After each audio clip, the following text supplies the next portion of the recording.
At the millionaire's funeral, only the maid showed up. And the reason shocked his children. The chapel was completely empty, except for a single figure seated in the front row. Dorothy held a yellowed envelope between her trembling hands, her eyes fixed on the mahogany casket, gleaming under the soft light of the stained glass windows. 42 years of dedication to a family that didn't even show up to say goodbye to the patriarch. While she remained there in silence across town, at the most prestigious law firm in New York City, 3 people were heatedly arguing about the division of Harrison Sterling's estate.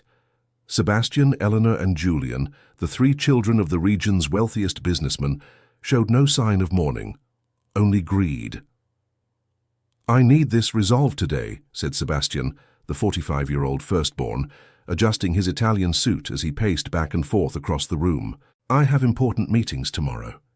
Eleanor, a respected 42-year-old physician, rolled her eyes as she flipped through some papers. "Always in such a hurry, Sebastian. Dad hasn't even gone cold yet, and you already want to split the money." "Don't act all holier than thou," Julian, the youngest at 38, shot back without looking up from his phone. "You're here for the same reason we are." Mr. Arthur Thorne, the family's attorney for over 20 years, watched the scene with discomfort. He had known those children since they were little and knew exactly why they were there. None of them had visited their father in the last 5 years. "Well, ladies and gentlemen," the attorney began, adjusting his glasses, "unfortunately I cannot proceed with the reading of the will just yet." "What do you mean you can't?" Sebastian stopped abruptly. "We're the only heirs. What else do you need?" "Mrs. Dorothy needs to be present. It's a specific requirement of your father's will." An awkward silence filled the room. The 3 siblings exchanged glances, clearly uncomfortable. "The maid?" Eleanor let out a dry laugh. "Mr. Thorne, with all due respect, this is ridiculous. What interest could she possibly have in the family's business?" "I can't answer that, Doctor. I'm simply following the instructions your father left." Julian finally looked up. "Where is she?" "At the funeral," the attorney replied, and the answer landed like a bomb in the room. The silence that followed was deafening. None of the 3 had attended their own father's funeral. They had all been too busy discussing money to say a proper goodbye. "She's there alone?" Eleanor asked, for the first time showing something that could have been embarrassment. "Yes. The only person who showed up was Mrs. Dorothy." Sebastian cleared his throat, trying to hide his discomfort. "Well then, let's go get her. The sooner we resolve this, the better. I already tried. I called the chapel 3 times. She said she's only leaving once she fulfills a promise she made to your father." "What promise?" Julian leaned forward in his chair. "She wouldn't tell me." Eleanor stood up, annoyed. "This is emotional blackmail. She knows we need her here and she's playing games." "Doctor, I can assure you that Mrs. Dorothy is not the kind of person to play games. In the 40 years I've known this family, she has always been extremely honest." "40 years," Sebastian murmured. "It's true. She was already there when I was a child." "She was already there when you were born," the attorney corrected. "She was hired by your mother a month before Sebastian was born." A strange pang struck the chests of the 3 siblings. Dorothy was present in literally every childhood memory they had. Birthdays, graduations, first days of school, illnesses, joys, and sorrows. She had always been there. "Mr. Thorne," Eleanor said, suddenly more serious, "did my father leave any explanation as to why she needs to be present?" The lawyer hesitated for a moment before responding. "He said you would need to understand a few things before receiving the inheritance, and that Mrs. Dorothy was the only person who could clarify these matters." "What matters?" asked Julian, finally showing genuine interest. "That I can only reveal when she is present." The office phone rang, interrupting the conversation. The secretary answered and after a few minutes transferred the call to Mr. Thorne. "Hello? Yes, Mrs. Dorothy? I understand. When do you plan to come? But the children are here waiting." "Yes, I understand." The 3 siblings watched the phone conversation anxiously. "She said she'll be a few more hours," the lawyer informed after hanging up. "She's waiting for someone at the chapel." "Waiting for whom?" Sebastian was losing patience. "She wouldn't tell me." Eleanor approached the window, watching the movement of the city down below. Something was not right. Dorothy had always been the most predictable person in the world. She worked Monday through Saturday, rested on Sundays, was never late, never missed a day. For her to be making a mystery of things was completely out of character. "Mr. Thorne," she said without turning around, "do you know if my father left any letter, any specific message for us?" "Yes. There are individual letters for each of you, but they can only be delivered after the reading of the will." Julian stood up and began pacing the room. "This is very strange. Dad was never one for suspense. He always got straight to the point. Maybe because you never gave him a chance to be different," the lawyer murmured, more to himself than to them. "What?" Sebastian turned abruptly. "Sorry, I shouldn't have said that." But now the attention of all three was focused on him. "No, Mr. Thorne," said Eleanor, returning to the table. "You knew my father for a long time. If you have something to say, say it." The lawyer sighed heavily. "Ladies and gentlemen, do you really want to know the truth about your father?" "Of course," they answered almost in unison. "Harrison Sterling was a deeply lonely man. In recent years he came here every week, not to deal with business, but just to talk. He missed his children." Silence dominated the room again. "He tried to get close to you several times. Sebastian, he attended the opening of your company, but you were too busy with clients to greet him. Eleanor, he went to the hospital where you work, just to see you from a distance, because he knew you would be upset if you knew. Julian, he followed your architecture projects in the newspapers." The three exchanged glances, clearly uncomfortable. "He never showed interest in our lives," Sebastian defended himself. "Or did you never give him the opportunity to show it?" The question hung in the air. 45 years of a complex relationship with their father could not be summarized or justified in a few words. The phone rang again. This time the secretary said there was a man at the front desk wanting to speak with Mr. Thorne about Mr. Harrison Sterling. "Send him up," said the lawyer. Minutes later, a man of about 50 entered the room. He wore simple but clean clothes and carried an envelope in his hands.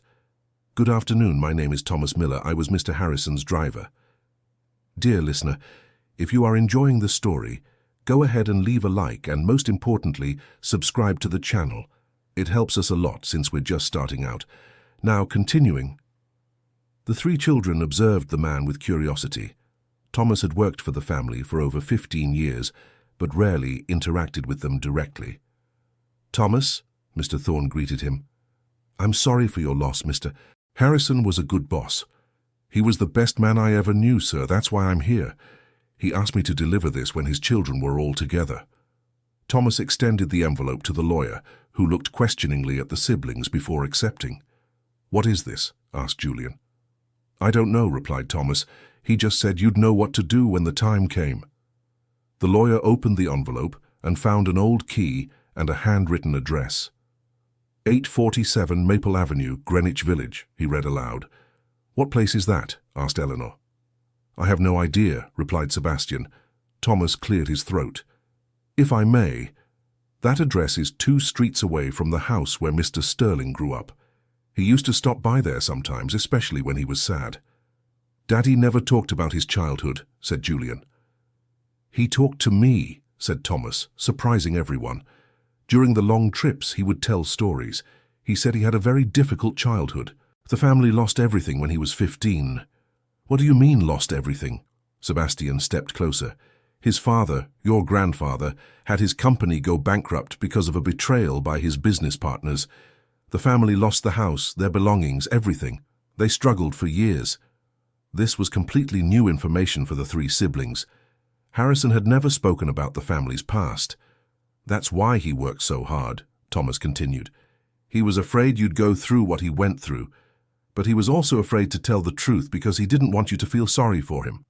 "Feel sorry for him?" Eleanor sat down heavily in the chair. "We felt sorry that he was never present, never showed any affection. He showed it the only way he knew how, paying for the best schools, the best universities, making sure you never had to worry about money." "Money isn't love," Julian muttered. "For someone who lived without both, sometimes it's hard to tell one from the other," said Thomas with a wisdom that surprised everyone. Mr. Thorne looked at his watch. "It's 4 in the afternoon. Mrs. Dorothy said she'd be here at 6. Maybe we should head to that address while we wait. Do you think it might be important? Asked Sebastian. Your father didn't do anything without purpose. If he left this key, it's because there's something you need to see. The four men decided to go to the address together. Thomas offered to drive, using the same car that had carried Harrison for so many years. Along the way, Thomas kept sharing memories of his boss. Did you know he gave money to more than 20 needy families? How? Eleanor leaned forward. Every month. He always asked me not to tell anyone. He said true charity is done in silence. So many things we didn't know about him, sighed Julian. He also visited an orphanage upstate every month. He brought toys, clothes, paid for renovations. He'd been doing that for over 10 years. Sebastian felt a growing tightness in his chest. He was beginning to realize that maybe he had judged his father far too hastily. Thomas, can I ask you something personal? Of course, Mr. Sebastian. Why did my father trust you so much? Why did he tell you these things? Thomas thought for a moment before answering. I think because I listened without judging.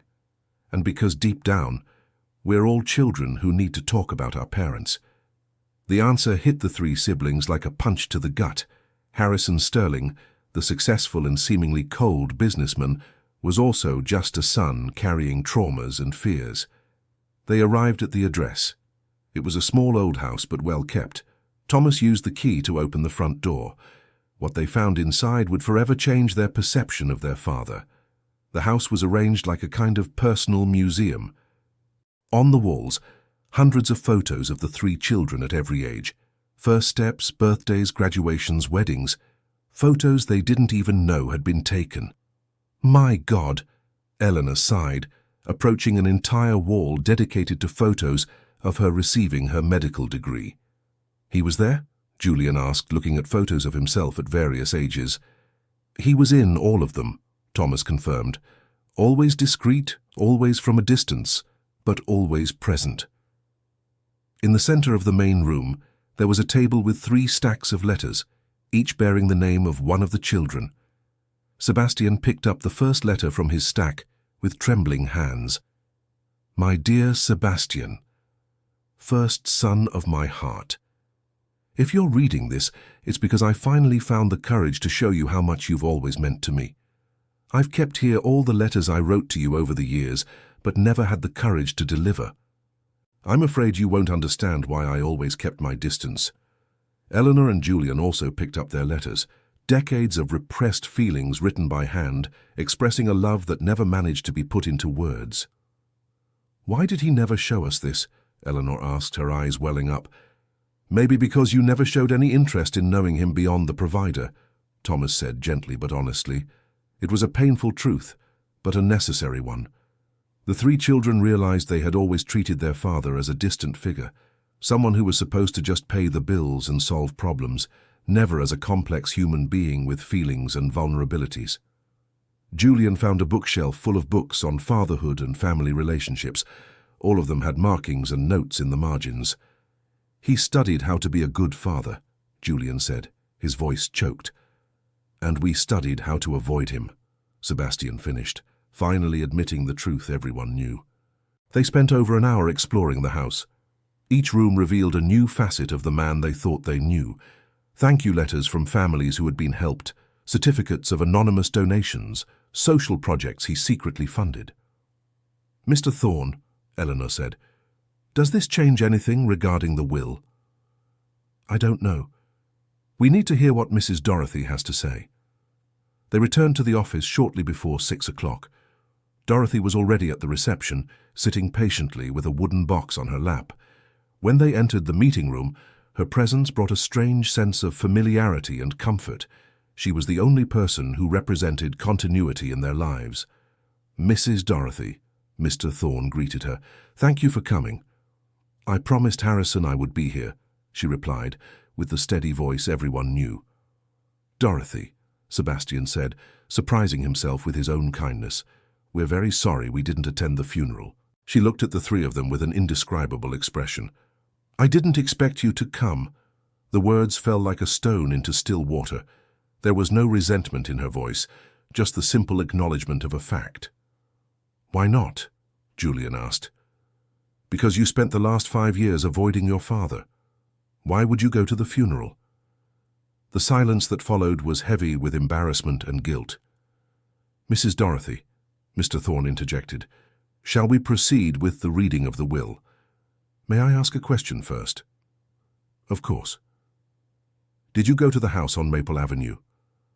The three exchanged glances, surprised. How did you know? Eleanor asked. Because Harrison told me Thomas would deliver the key once you were all together. It was part of his plan. What plan? Sebastian questioned. Dorothy took a deep breath before answering. The plan for you to finally understand who your father was. She opened the wooden box and took out several old documents. Harrison asked me to keep some things until this moment. Things you needed to know, but that he could never bring himself to tell you in person. Mr. Thorne adjusted his glasses and began the official reading of the will. I, Harrison Sterling, in full possession of my mental faculties, leave here recorded my last will and testament. The first clauses were predictable. Donations to charitable institutions, pensions for long-time employees, provisions for the maintenance of the company. Then they reached the part that mattered to the children. To my 3 children, Sebastian, Eleanor, and Julian, I leave my entire personal fortune, valued at approximately $200 million, with the following conditions. The 3 of them leaned forward, attentive. First condition, all 3 must agree to work together in managing the family businesses for a minimum period of 2 years. Sebastian and Eleanor exchanged glances. They had barely spoken to each other in years. Second condition, you must accept that Dorothy Miller becomes custodian of half the inheritance until you prove capable of honoring the family legacy. What do you mean? Julian stood up. She's going to manage our money. Third condition, you must listen to and accept everything Dorothy has to reveal about the family without objection. Now all 3 were visibly agitated. What things? Eleanor asked. Mr. Thorne looked at Dorothy, who signaled for him to continue. Fourth and final condition, if any of the 3 refuses these conditions, the entire inheritance will be donated to charity and they will receive nothing. The silence that followed was tense. $200 million was a lot of money, but the conditions seemed humiliating. This is blackmail, Sebastian said. It's your father's last wish, Dorothy corrected firmly. Do you accept this responsibility? Eleanor asked. I do. I promised him I'd take care of you until the end. We're already adults, Julian protested. You're adults in body, but you're still the same stubborn children I raised. Dorothy's answer surprised everyone with its frankness. She had never spoken to them that way. Dorothy, Mr. Thorne said gently, perhaps it's best to begin with the revelations Harrison asked you to share. She nodded and picked up the first document from the box. You think you knew your father, but there are many things he never told you. What kind of things? Sebastian asked warily. For starters, did you know he almost gave up on the business 3 times? What do you mean? The first time was when Sebastian was born. He was so afraid he wouldn't be able to provide for the family that he considered taking a job as an employee at another company. Dad was never anyone's employee, Eleanor said. Yes, he was. In the first 2 years after you were born, he worked at a company during the day and built his own business at night. He slept 3 hours a night. Dorothy showed old photos of a young Harrison, far too thin with deep dark circles under his eyes. The second time he thought about giving up was when the company nearly went bankrupt, the year Eleanor turned 5. Do you remember spending 3 months at your grandmother's house? I vaguely remember, Eleanor said. It was because he had to sell the house to pay off the company's debts. You stayed at my mother's house and he slept at the office. Julian shook his head in disbelief. Why did he never tell us this?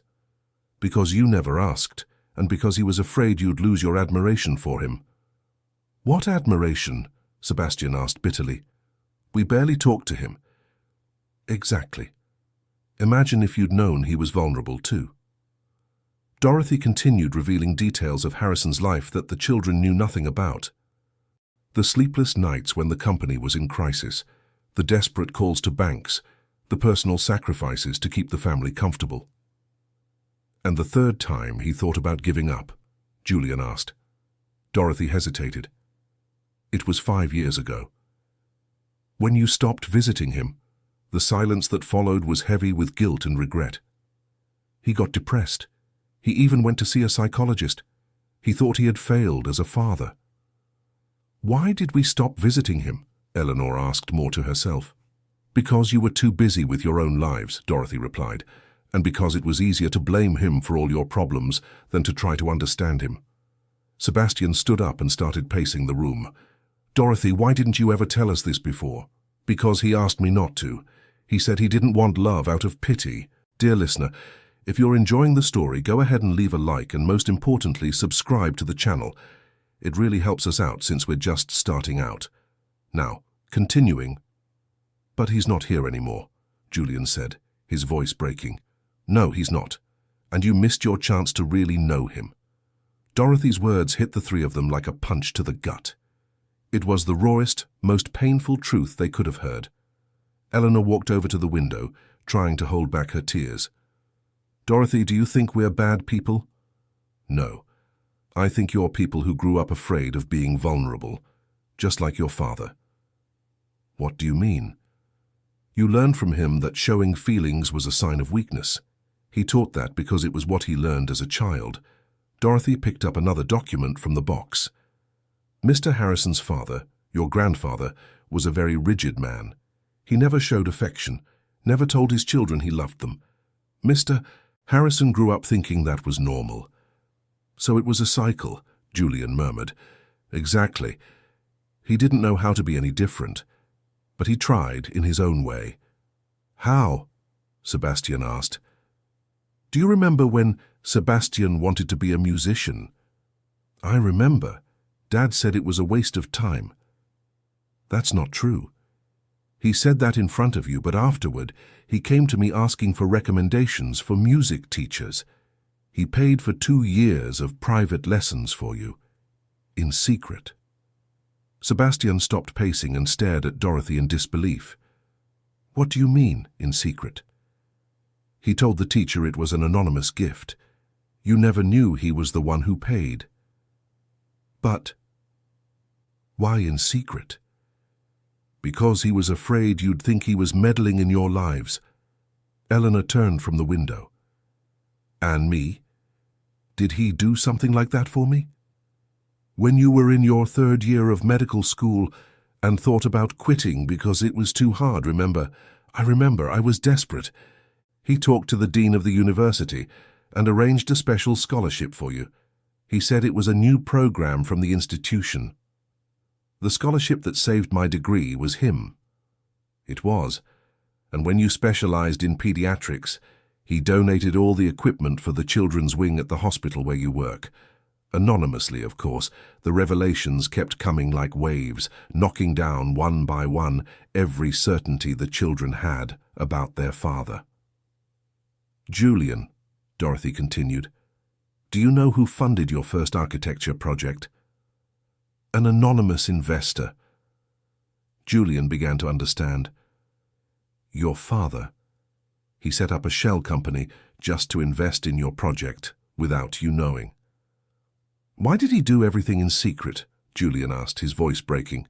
Because you always complained when he tried to help openly. You said he was trying to control your lives. It was true. All three of them remembered turning down their father's offers of help, accusing him of trying to buy their love. Dorothy, Eleanor said, you said there are other things we need to know. What else? Dorothy took a deep breath and picked up a sealed envelope. This is the hardest part. Mr. Harrison found out he was sick 2 years ago. Sick? The three asked at the same time. Cancer, in its advanced stages. The doctors gave him 6 months. He lived 2 years because he refused to give up before settling things with you. The shock was complete. Harrison had faced a terminal illness alone, without telling anyone. Why didn't he tell us?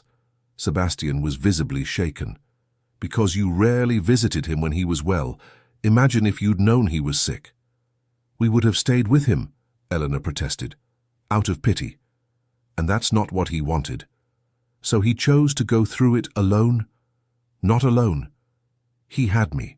Dorothy revealed how she'd spent the last 2 years caring for Harrison in secret, going with him to doctor's appointments, administering medications, arranging the house to accommodate his growing needs.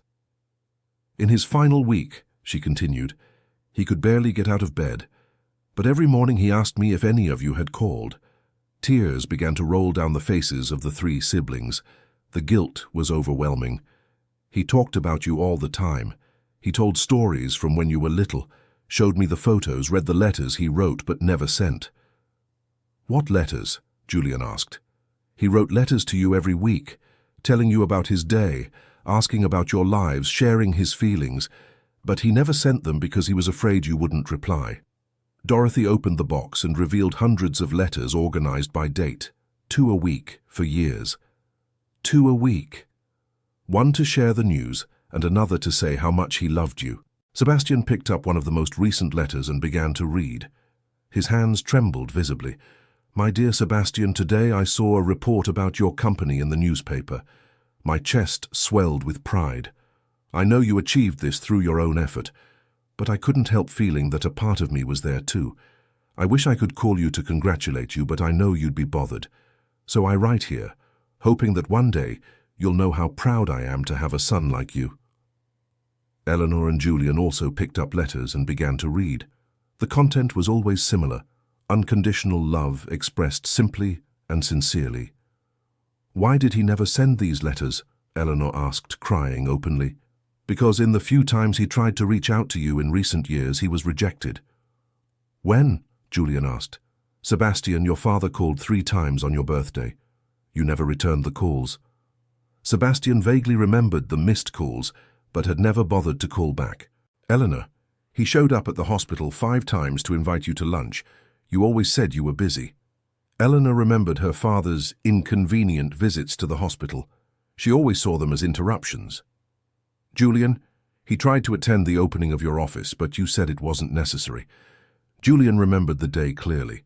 He thought his father would only show up to criticize something. After that, Dorothy continued, he stopped trying. He said he would respect the space you wanted. The silence in the room was oppressive. 3 adults beginning to understand the magnitude of what they had lost. Dorothy, said Mr. Thorne gently, is there anything else they need to know? There is, the most important part. She picked up the last document from the box. Dr. Harrison discovered, shortly before he got sick, that all 3 of you were going through financial difficulties. What do you mean? Sebastian asked. Sebastian, your company was on the verge of bankruptcy because of debts to suppliers. It was true, Sebastian had hidden from everyone that the company had been in crisis for over a year. Eleanor, you had taken out a bank loan to pay off your credit card debts. That was also true. Eleanor was in debt because of the excessive spending on the lifestyle she was trying to maintain. Julian, your firm hadn't received any projects in 6 months, and you were thinking about closing down. Julian lowered his head. It was exactly the situation he was in. How did he know about that? Asked Sebastian. Because he never stopped looking after you.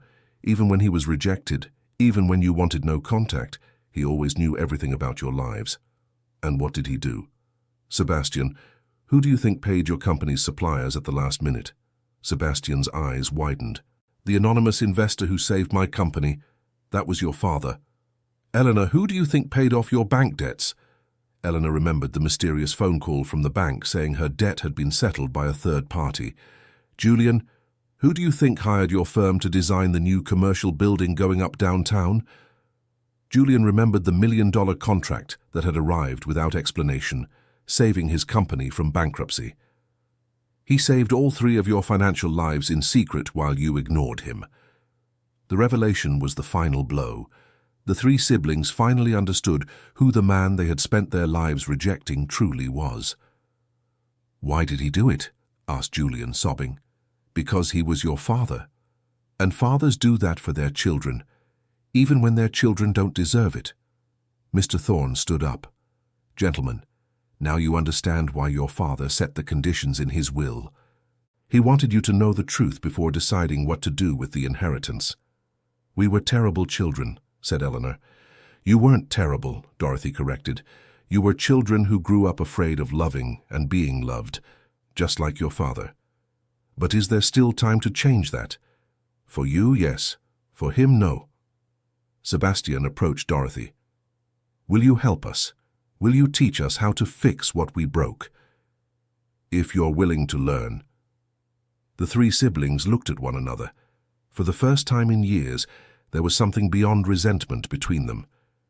We accept the conditions of the will, said Eleanor. All of them. Are you sure? Asked Mr. Thorne. It means you'll have to work together. Trust Dorothy and follow the plans your father left for the company. What plans? Asked Julian. Dorothy smiled for the first time since she'd arrived. He wanted to turn the company into a foundation that would help families in financial hardship. Secretly, of course, just like he always did. Just like he did with us, murmured Sebastian. Exactly. He wanted you to learn the joy of helping without getting credit for it. The idea was perfect. A way to honor their father's memory and at the same time learn to love the way he loved, unconditionally and selflessly. There's one thing I don't understand, said Julian. Why did you do all this? You took care of him, kept his secrets, put up with our ingratitude. Dorothy smiled sadly.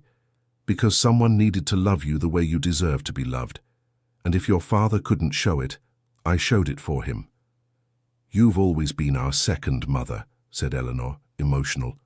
And you've always been my children at heart, even when you were impossible. Mr. Thorne organized the papers. So it's decided. Do all three of you accept the conditions of the will? We do, they answered in unison. And does Mrs.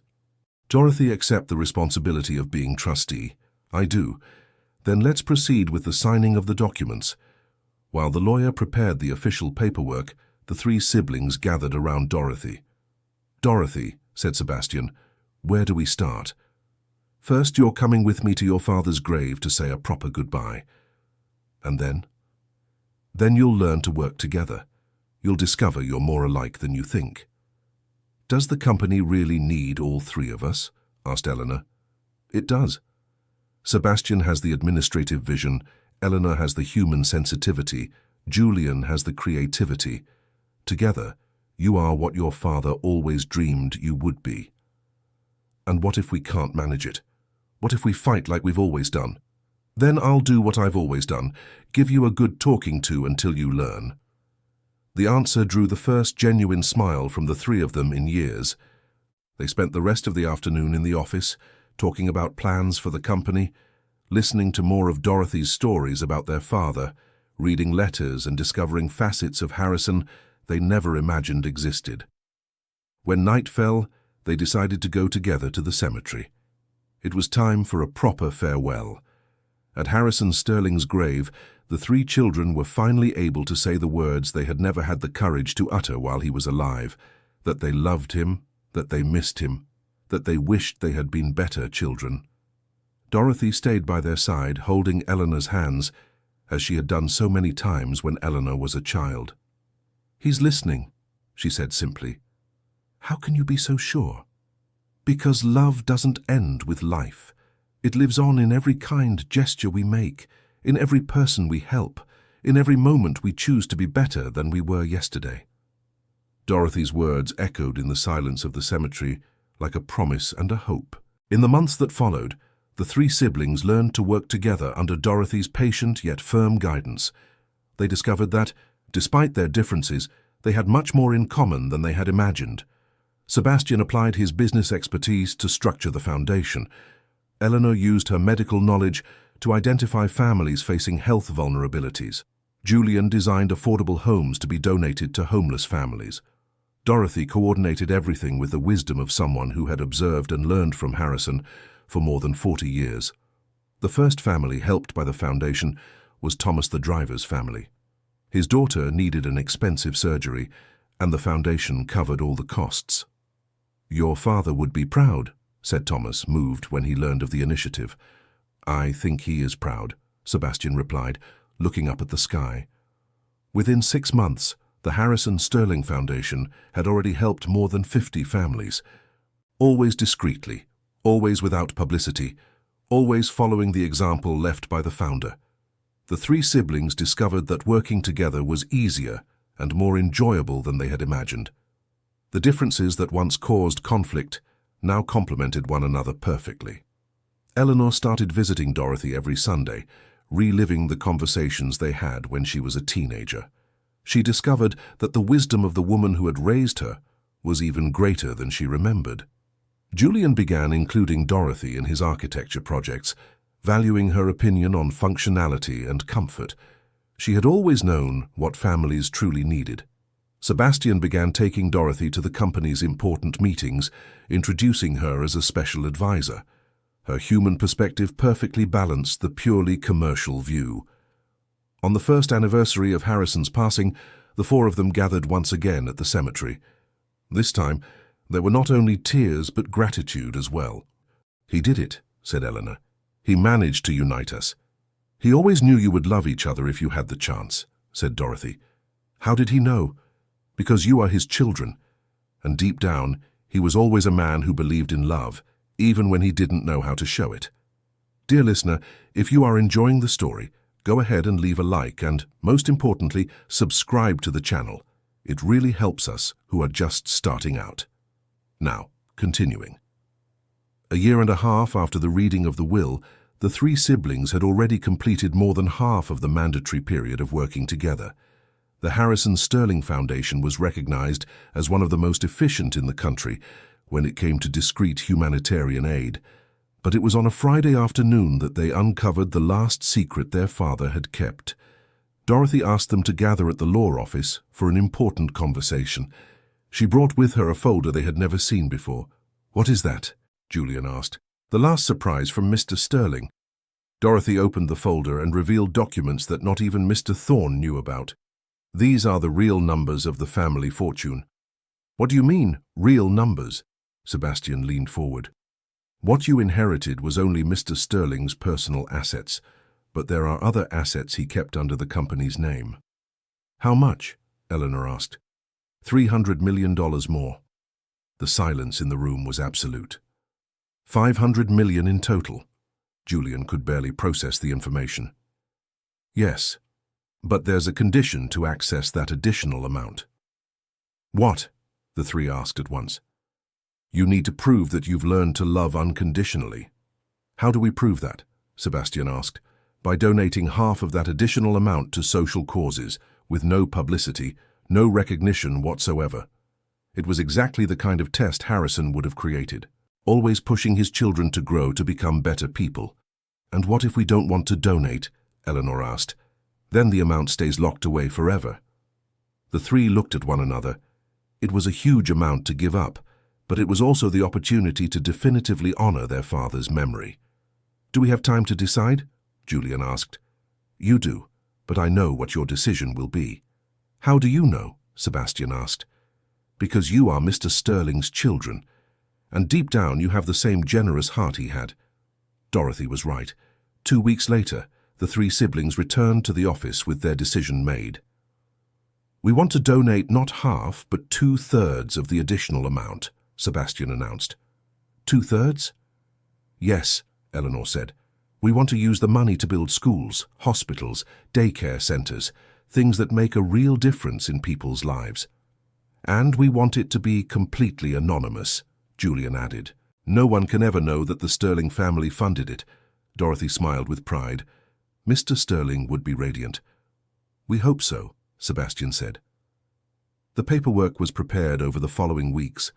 The Harrison Sterling Foundation became one of the largest anonymous funders of social projects in the country. During the signing of the final documents, Dorothy made an announcement that surprised everyone.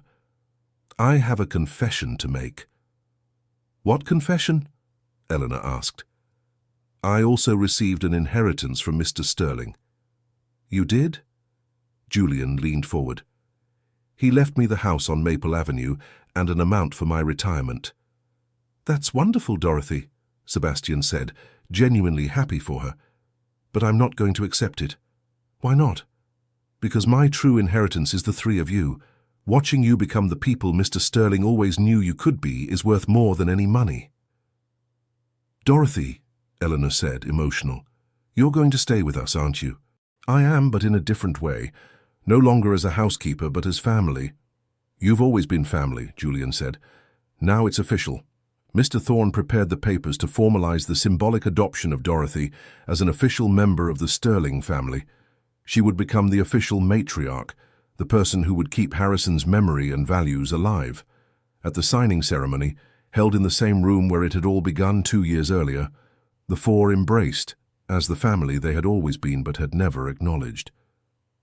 "Dorothy," Sebastian said, "there's something we need to know." "What?" "Do you think our father would have been proud of us?" Dorothy looked at the 3 young people she had raised, who were now responsible and generous adults, and smiled. "I think he wouldn't just be proud. I think he would finally be at peace." 5 years after the reading of the will, the Sterling family had completely transformed. Sebastian, Eleanor, and Julian worked together as partners and friends, managing both the family business and the foundation. The company, under the joint management of the 3, had become even more prosperous and, at the same time, more humane. They implemented employee wellness policies that became a market benchmark. The Harrison Sterling Foundation had helped more than 1,000 families, always maintaining total anonymity. No one knew that behind that generosity was the family once considered distant and cold. Dorothy, now officially Dorothy Sterling, had moved into a comfortable house close to her children of the heart, but she kept an office in the company where she received people who needed help. She had become the bridge between the family and the community, identifying situations of need and coordinating the foundation's actions. At Sunday lunches, a tradition they had revived, the 4 of them gathered to plan new projects and share stories. The table that once was always empty now overflowed with laughter and lively conversation. Julian had gotten married, and his wife soon became part of the family, calling Dorothy Grandma. Eleanor was dating a fellow doctor who respected and admired family values. Sebastian had found the balance between work and personal life that had always eluded his father. On a Sunday afternoon, while organizing old family photos, they found a box they had never seen before. "Where did this come from?" asked Eleanor. "Mr. Sterling asked me to give it to you when you completed 5 years working together," said Dorothy. "More surprises?" Julian laughed. "The last one, I promise." Inside the box, there was a photo album with family pictures over the years, arranged in chronological order. But what drew the most attention was the letter left on the first page. "My dear children, if you are reading this, it means you managed to become the family I always dreamed you would be. Not a perfect family, but a true family, where love overcomes differences and generosity is more important than profit. Dorothy helped me understand that the greatest inheritance I can leave you is not money, but the ability to love and be loved. I hope you have learned that. The album you hold tells the real story of our family. Not only the happy moments we chose to remember, but also the difficult moments that strengthened us. I want you to know that every day I spent with you was a gift, even when we couldn't understand each other. I want you to know that I always loved you, even when I couldn't show it. And I want you to know that the greatest joy of my life was watching you grow and become better people than I ever was. Take care of each other. Take care of Dorothy, who loved you when I didn't know how to. And remember, family isn't about being perfect. It's about being there. With all my eternal love, Daddy." Tears rolled freely down the faces of the 4. But they were different tears from the ones they shed on the day of the will reading. They weren't tears of guilt or regret, but of gratitude and fulfillment. "He did it," said Sebastian, his voice choked with emotion. "He taught us to be a real family." "Through Dorothy," Eleanor added, embracing the woman who had raised them. "Through unconditional love," said Julian. "And through forgiveness," Dorothy completed. They spent the rest of the afternoon flipping through the album, recalling moments they had forgotten, understanding situations that had seemed confusing at the time, discovering that many of the memories they held onto had deeper meanings than they ever imagined. Each photo told a story of love they hadn't been able to see back then. Harrison carrying Sebastian on his back when he broke his leg. Harrison waking up in the middle of the night to take Eleanor to the hospital when she had pneumonia. Harrison, hanging Bruno's first architectural project on the office wall. "How could we have been so blind?" Eleanor asked. "Because you were children trying to understand an adult who was also learning to be a father," Dorothy replied, "and because sometimes the deepest love is the hardest to recognize."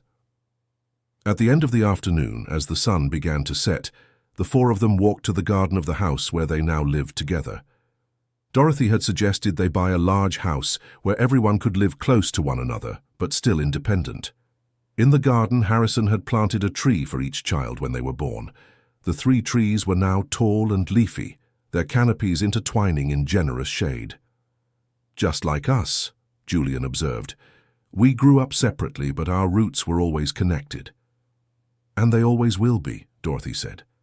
That night, for the first time in decades, the 4 of them had dinner together at the main table of the house, beneath the portrait of Harrison that Dorothy had hung on the wall. During dessert, Sebastian made an announcement that surprised everyone. "I have a proposal for you." "What proposal?" Eleanor asked. "I want us to turn the house on Maple Avenue into a shelter for families in crisis." "What do you mean?" Julian became interested. "A place where families going through hard times can stay temporarily while they receive help to get back on their feet. A place that offers not just shelter, but guidance, job training, emotional support." "Just like Dad did for us," Eleanor said, understanding the idea. "Exactly. He gave us time, patience, and support until we learned to be a family. We can do the same for other people." "And Dorothy would be the coordinator," Julian added. "If she accepts." Dorothy looked at the 3 young people who had become wise and generous adults and felt her heart swell with pride. "I accept, but with one condition." "What?" the 3 asked. "The center will be called the Harrison Sterling House, so that every family that passes through it knows that there is love after hardship, hope after despair, and that it's never too late to start over." The idea was approved unanimously. In the following months, the house on Maple Avenue was renovated and transformed into a shelter that would become a national reference. The first family to be welcomed was that of an unemployed man with 3 young children. Dorothy received them at the door with the same welcoming smile she had always reserved for Sebastian, Eleanor, and Julian. "Welcome to the family," she said, repeating the words Harrison had once said to her when he hired her. On the day of the center's official opening, the 3 siblings gave a simple but moving speech. "This place exists because a man taught us that loving means being present, even when we don't know how," Sebastian said. "Because a woman showed us that family is whoever stands by our side in difficult times," Eleanor said. "And because we learned that the greatest inheritance we can leave the world is not money, but example," Julian said. Dorothy, now 75 but still vigorous and determined, watched the ceremony with satisfaction. She was certain Harrison would be proud of what his family had become. After the ceremony, she visited alone the grave of the man who had dedicated his life to serving others. "We made it," she whispered to the headstone. "They learned to love the way you always wanted them to learn." That night, sitting on the porch of the new house, watching her children of the heart talk and laugh together, Dorothy reflected on the mysterious paths life takes. 45 years earlier, she was a 23-year-old woman who needed a job. Today, she was the matriarch of a family that transformed lives and spread love throughout the world.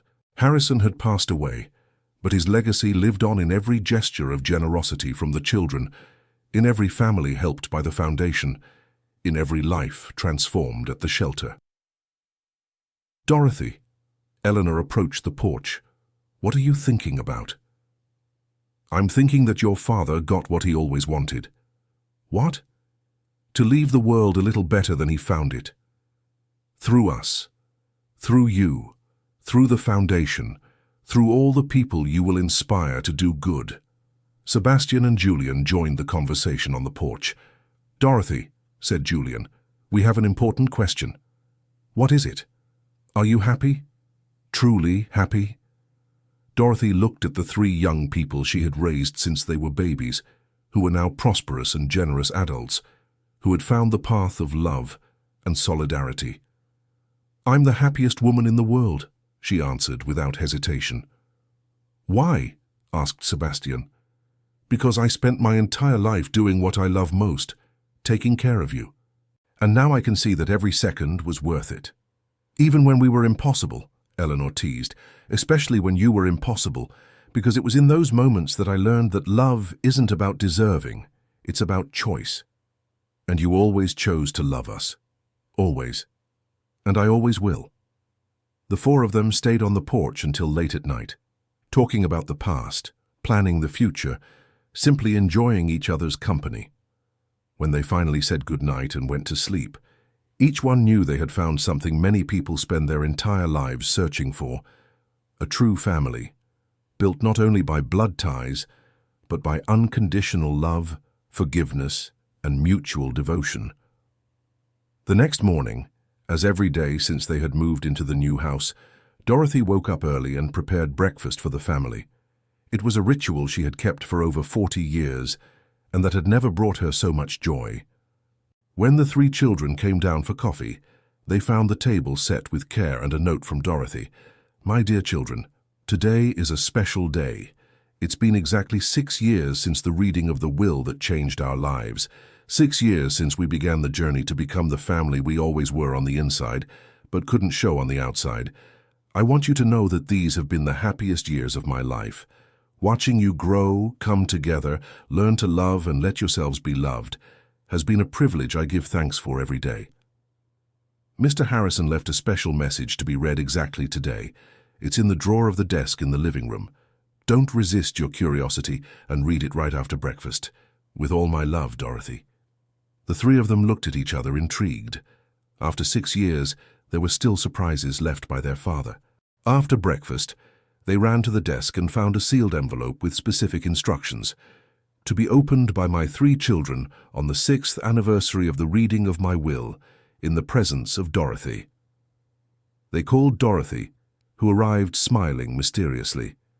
"You knew there was another letter?" asked Julian. "I did. Mr. Harrison gave me very specific instructions about when to deliver it." Sebastian carefully opened the envelope. Inside was a handwritten letter and 3 small wrapped objects. "My dear children, if you're reading this, it means you managed to complete 6 years as a united family. 6 years of working together, loving together, growing together. When I wrote the will, I set a 2-year deadline because I thought it would be enough time for you to understand what truly matters in life. But I also knew the real test would be what you did afterward, when there was no longer any legal obligation to stay together. The fact that you are reading this letter proves that you chose to stay together out of love, not obligation, and that fills me with joy wherever I may be. The items that accompany this letter are gifts I bought for you when you were children, but never had the courage to give. They represent the dreams I had for each of you. For Sebastian, a watch that belonged to my father, not because it represents wealth, but because it represents time well spent, a life well lived, a legacy well built. For Eleanor, a ring that belonged to your mother. She wore it when you were babies and always said she would give it to you one day. It represents the strength of the women in our family, who have always been the ones who truly held everything together. For Julian, a fountain pen I used to sign my first contracts. It represents the creativity and forward vision you have always had, and that will help our family continue to grow. But the greatest gift I can leave you is not in this letter. It is the family you built, the love you learned to show, the generosity you chose to cultivate. Dorothy once told me that a father's greatest success is not having wealthy children, but having children who enrich the lives of others. You achieved that. Keep taking care of each other. Keep honoring our family by doing good. And always remember, you were, are, and always will be the greatest achievement of my life. With eternal love and infinite pride, Dad P.S. Dorothy, thank you for doing what I could not, teaching my children to love without fear. You are and always have been the heart of this family. The silence that followed the reading of the letter was charged with emotion. The 3 of them picked up their gifts with trembling hands, each feeling the weight of the history they carried. "He planned everything," Eleanor murmured, admiring her mother's ring. "Even our redemption," Sebastian said, putting on his grandfather's watch. "And our happiness," Julian added, holding the pen that represented far more than an object. Dorothy watched them with tears in her eyes. "He made me promise that if you managed to come this far together, I would tell you the last secret." "There's more?" the three asked. "There is. Mr. Sterling began planning all of this the day you were born. Every detail, every surprise, every lesson. He knew it would be difficult to show love openly, so he created a plan to teach you through circumstances." "A plan spanning more than 40 years? Julian was incredulous. "Yes. He studied psychology, read books about family, talked to experts, all to understand how to break the cycle of emotional coldness that went back to his own family. That's why he did everything in secret," Sebastian understood. "It wasn't just fear of rejection. It was strategy." "Exactly. He knew that if he offered help directly, you would reject it out of pride. But if the help came in a mysterious way, you would accept it. And gradually you would learn that receiving help is not a sign of weakness." "And the illness?" Eleanor asked. "The illness was not part of the plan, but when it appeared, he adapted everything to speed up the process. He knew he would not have time to wait for you to mature naturally. So he even turned his own farewell into a life lesson," Julian said, moved. "Yes, because that was how he loved, turning every difficulty into an opportunity for growth." The three embraced, moved by the discovery that their father's love had been even deeper and more intentional than they had imagined. "Dorothy," Sebastian said, "how can we thank you for everything you have done for us? By continuing to be the family you have become, by continuing to do good." Still loving. "And you, ma'am? Are you going to stay with us?" "I am, until the last day of my life. That's the promise I made to Mr. Harrison, and it's the greatest joy I can have." That afternoon, the four of them visited Harrison's grave together. They brought fresh flowers and spent hours sharing news, swapping plans, simply talking as if he was still there. "Dad," said Sebastian, speaking directly to the headstone, "we did it. We're the family you always wanted us to be." "And we're going to keep being that," Eleanor added. "Forever," said Julian. "Because that's how you honor the ones you love," Dorothy finished. When they left the cemetery, the sun was setting, painting the sky in golden hues that felt like a blessing. "Dorothy," said Eleanor as they walked, "can I ask you a personal question?" "Of course." "Have you ever regretted dedicating your whole life to us?" Dorothy stopped walking and looked at the three young people who had become her reason for living. "Eleanor, let me answer with a question. Do you regret having parents?" "Of course not."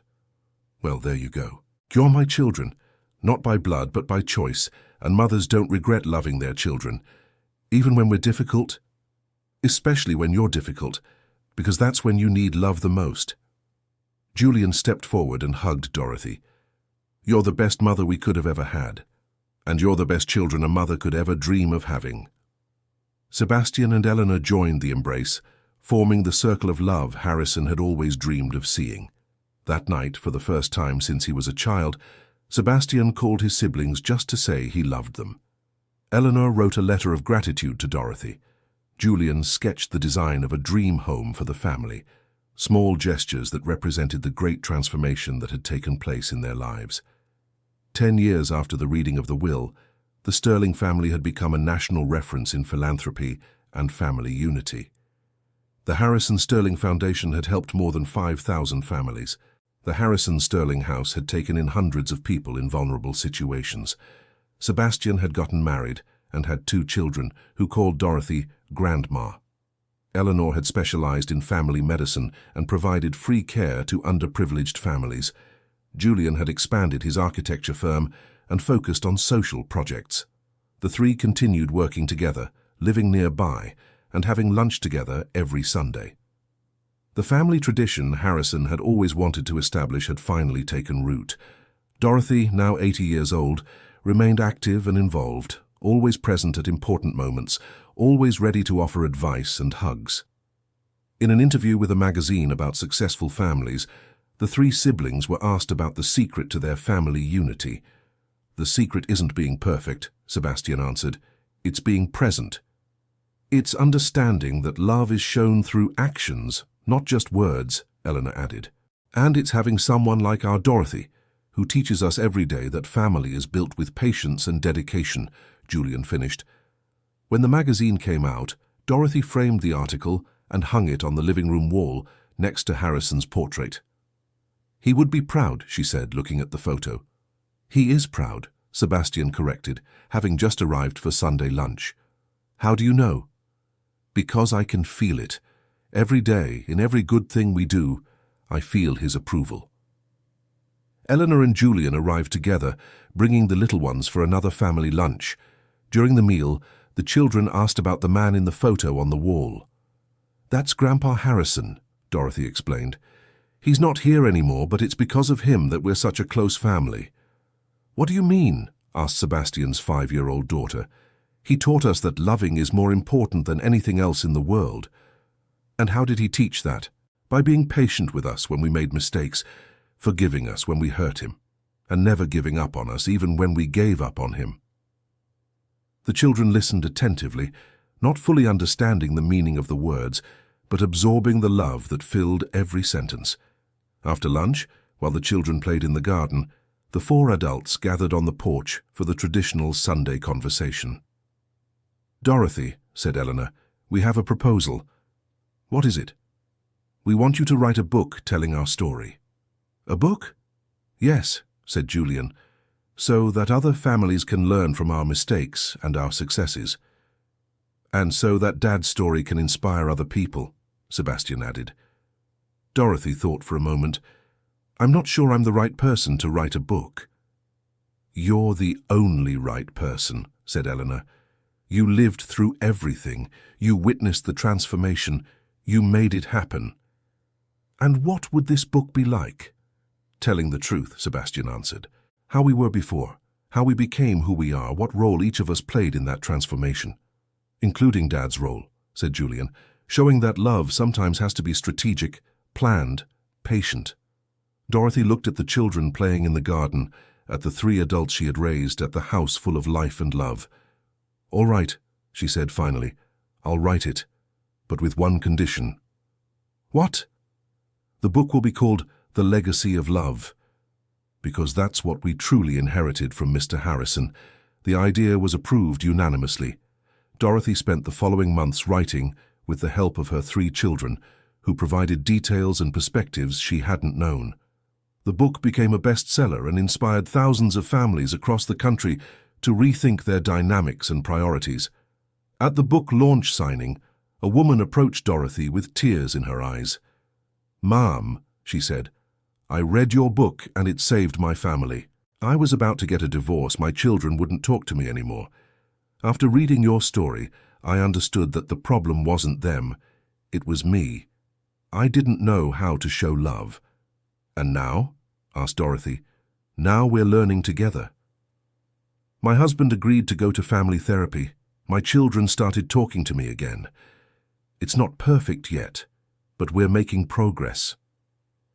That's what matters, said Dorothy. Not perfection, but the journey. Stories like that repeated themselves hundreds of times. Dorothy's book became a tool for family transformation across the country.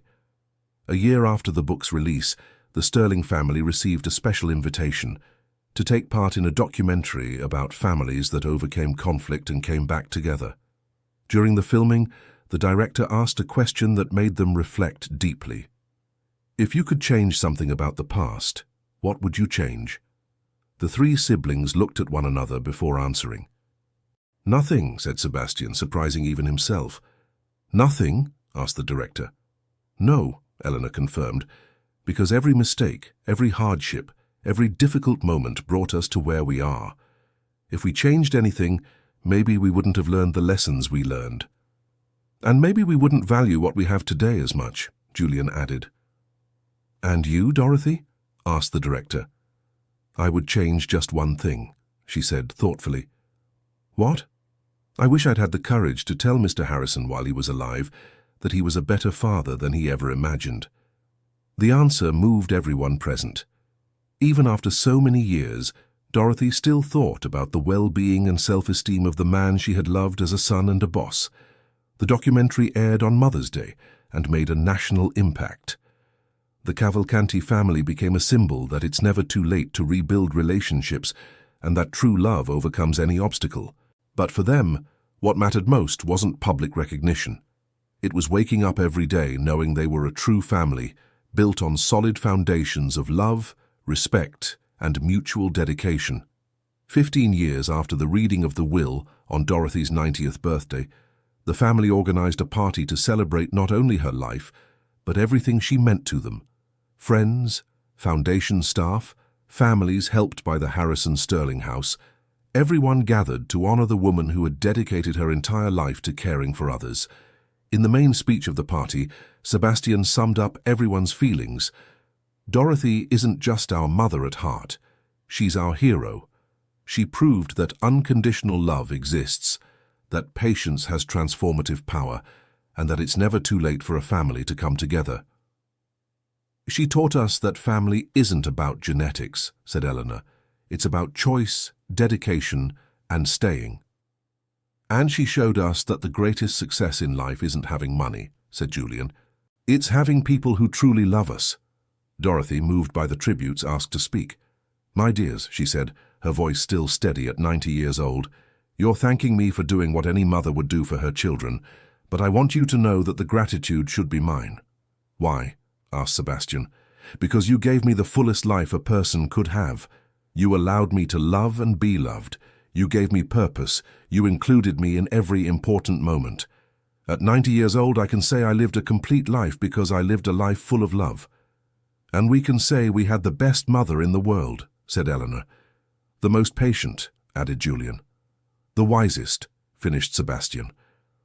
The party stretched late into the night with music, dancing, and many stories. The family's children played with Dorothy, who at 90 still had the energy to run after her grandchildren. At the end of the night, when everyone had gone home, the original family gathered on the porch for their traditional conversation. Dorothy, said Eleanor, do you have any regrets in life? Just one, she answered, thoughtful. What? I wish I had lived long enough to see the great-grandchildren grow up too. You're going to live, said Sebastian. You're going to live to see the great-grandchildren, the great-great-grandchildren, and who knows, maybe even the great-great-great-grandchildren. I don't know if I'll live that long, said Dorothy realistically, but I know I'll live forever in the love we built together. What do you mean? Asked Julian. True love doesn't end when people pass away. It lives on in every kind gesture, in every tender word, in every moment we choose to love instead of judge. Just like Dad, Eleanor understood. Exactly. Harrison lives on in every family we've helped, in every person we've transformed, in every moment we choose to do good. And you'll live on the same way, said Sebastian.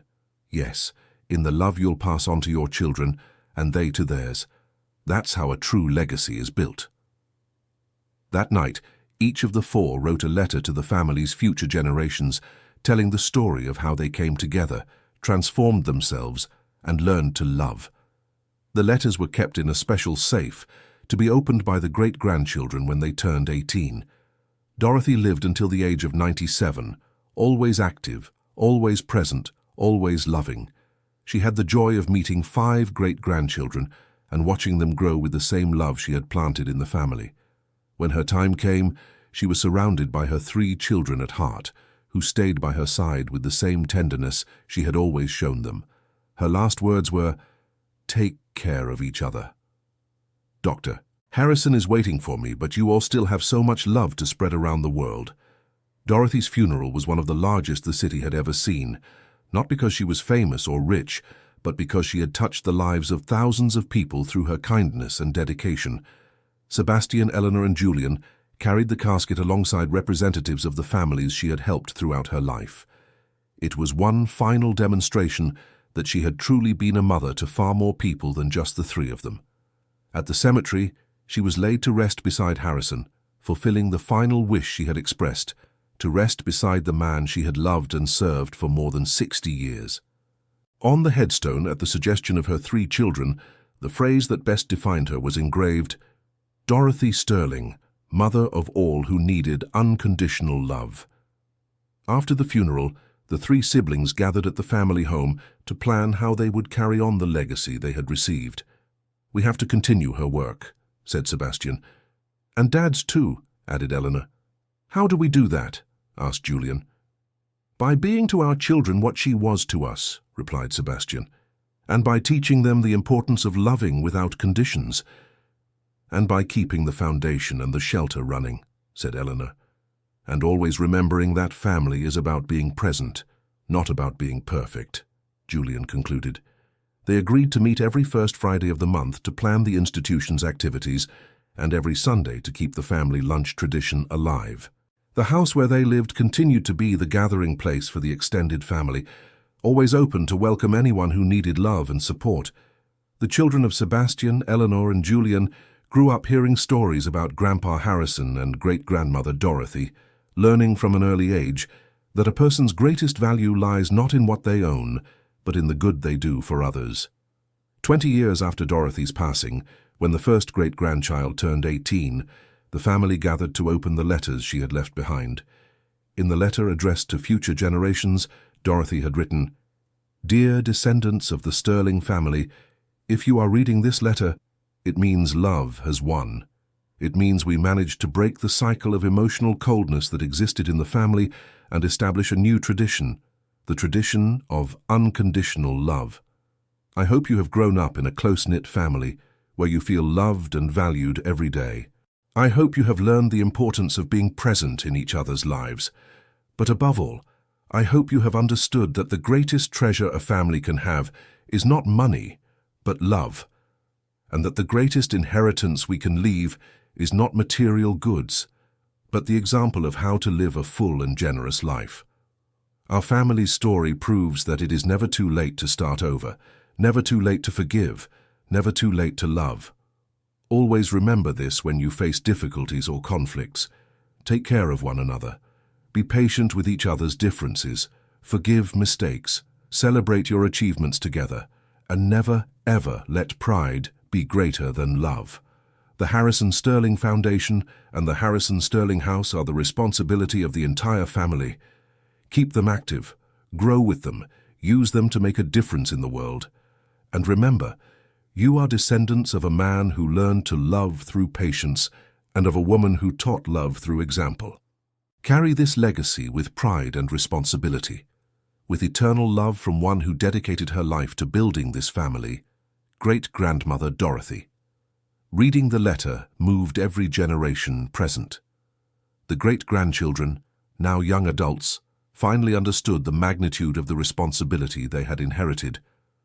"So this is it," said the oldest of the great-grandchildren. "We are the guardians of a legacy of love." "Exactly," confirmed Sebastian, now a man in his 60s, "and each generation has the responsibility of keeping this legacy alive." "How do we do that?" asked one of the great-granddaughters. "By doing what great-grandma Dorothy and great-grandpa Harrison always did," answered Eleanor, "putting love above everything else."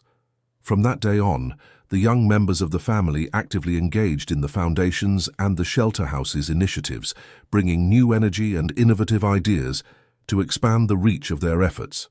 They created support groups for families in crisis, vocational training programs, and financial education projects, always maintaining the fundamental principle, helping in a discreet and efficient manner.